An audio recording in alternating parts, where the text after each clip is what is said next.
Hi guys, welcome to today's video. In this video we will show you some of the things you can do in Prague.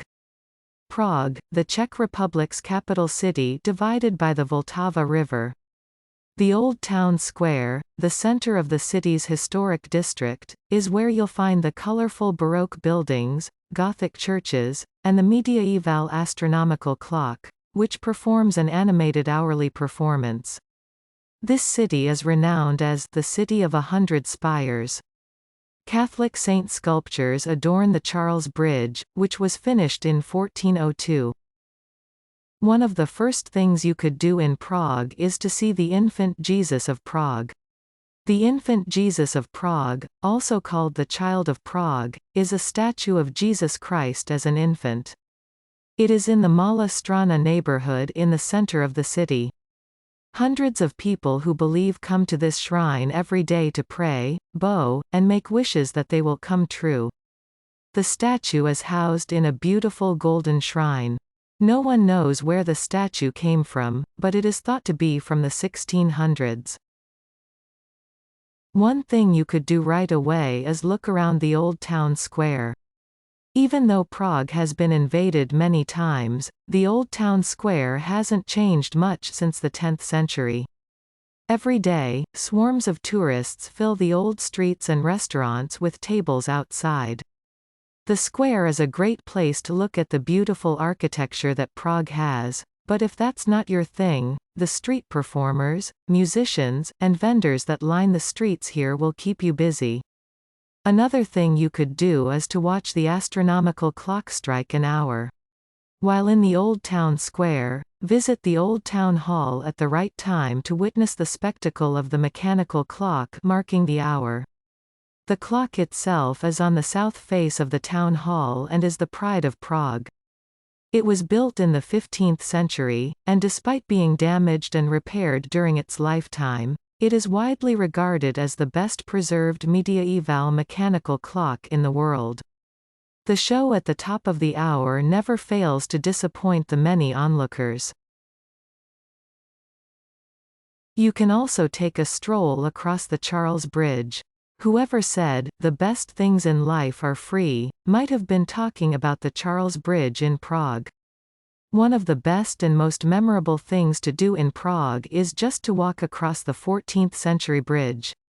In 1357, Charles IV ordered the building of the bridge to replace an older one that had been destroyed by floods.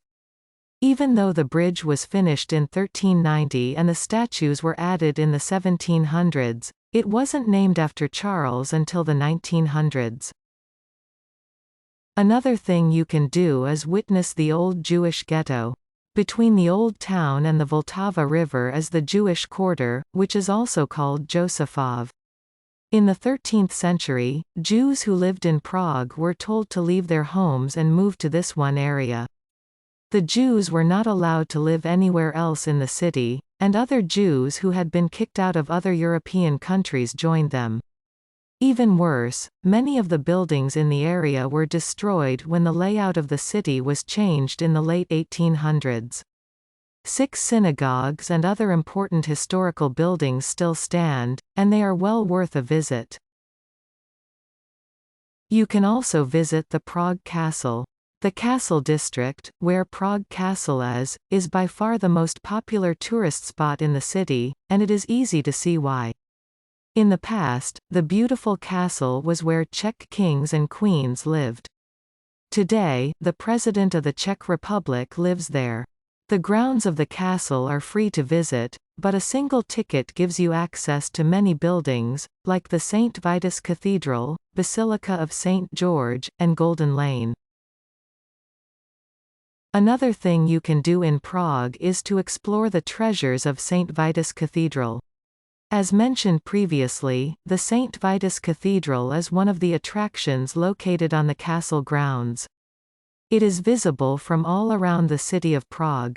Although the cathedral looks many hundreds of years old, it was in fact completed in 1929. Many treasures await visitors, including the tomb of St. John of Nepomuk, the splendid chapel of St. Wenceslas and the magnificent Art Nouveau stained glass. You also visit the Golden Lane to the playground for alchemist. The mysterious Golden Lane is also on the grounds of the castle. It is called that because, according to legend, alchemists had to look on this street to find a way to turn common things into gold. Even though the street is called Alchemist Street, it is not clear if any alchemists ever worked or lived here. Franz Kafka, a Czech Jewish writer, lived in a house on the street for about 2 years. He liked writing there because it was quiet. Another thing to do is go and spot a 7-foot-tall Sigmund Freud. Walk through the sublime urban area of Staré Město within the old town of Prague and look to the sky. You will be surprised to find a 7-foot-tall sculpture of the world-famous psychoanalyst Sigmund Freud hanging from a metal beam above the cobbled streets at your feet. The unusual artwork has proven so popular that it has been exhibited in cities all over the world including Chicago, London and Berlin. Often mistaken for a suicide attempt, the sculpture has also been responsible for several calls to emergency services since its creation. The final thing on our list to do in Prague is admire the Lenin Wall. Although Prague is a long way from Liverpool, the birthplace of the Beatles, fans should certainly check out this shrine to one of the most famous bands of all time. The wall has been covered in John Lennon and the Beatles graffiti, lyrics and quotations since the 1980s and is very popular among tourists and young fans wishing to pay homage to the group. I hope this video gives you some reasons why you must visit Prague. There are other things you could do in Prague like learning about communism, seeing the farmers market and a lot more not mentioned in this video.